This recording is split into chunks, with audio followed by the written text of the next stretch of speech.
Hi friends, welcome back to NS kitchen and blogs. ఈరోజు మనం చేసుకునే రెసిపీ చికెన్ కర్రీ మా ఇంట్లో చేసే విధంగా తయారు చేస్తున్నాను. ముందుగా స్టవ్ వెలిగించుకొని ఒక గిన్నె పెట్టుకుందాము.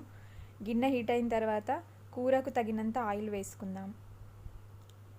ఆయిల్ హీట్ అయిన తర్వాత కొంచెం జీలకర్ర వేసుకొని చిన్నగా తరిమి పెట్టుకున్న ఉల్లిపాయ ముక్కలు, ఒక 2 పచ్చిమిర్చి ముక్కలను వేసుకుందాం.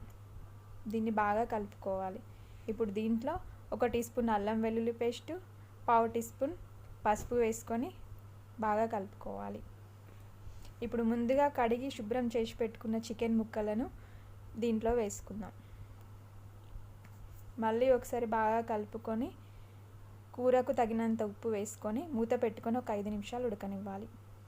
5 నిమిషాల తర్వాత మూత తీసి రుచికి తగినంత కారం, 1 టీ స్పూన్ ధనియా పౌడర్ వేసుకొని కలుపుకోవాలి.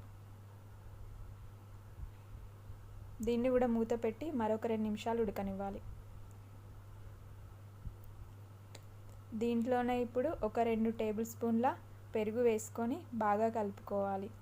అదేవిధంగా చికెన్ ఉడకడానికి తగినన్ని నీళ్లు పోసుకొని మూత పెట్టుకొని ఒక 10 నిమిషాలు ఉడకనివ్వాలి.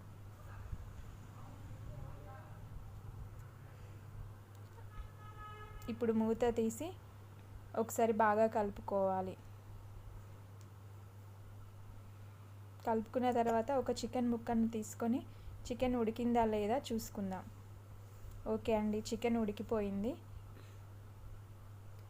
ఇప్పుడు దీంట్లో ఒక 1/2 టీ స్పూన్ గరం మసాలా వేసుకుందాం.